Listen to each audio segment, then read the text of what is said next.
أعوذ بالله من الشيطان الرجيم. بسم الله الرحمن الرحيم. هل أتاك حديث الغاشية؟ وجوه يومئذ خاشعة عاملة ناصبة تسلى نارا حامية تسقى من عين آنية ليس لهم طعام إلا من ضريع لا يسمن ولا يغني من جوع.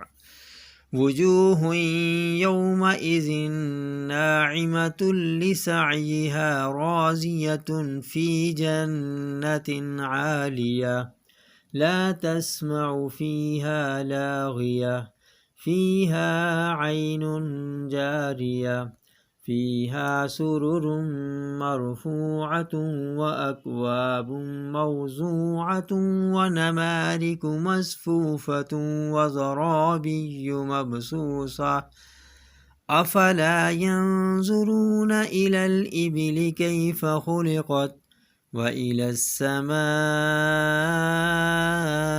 كيف رفعت وإلى الجبال كيف نصبت وإلى الأرض كيف سطحت فذكر إنما أنت مذكر لست عليهم بمسيطر إلا من تولى وكفر فيعذبه الله العذاب الأكبر إن إلينا إيابهم ثم إن علينا حسابهم.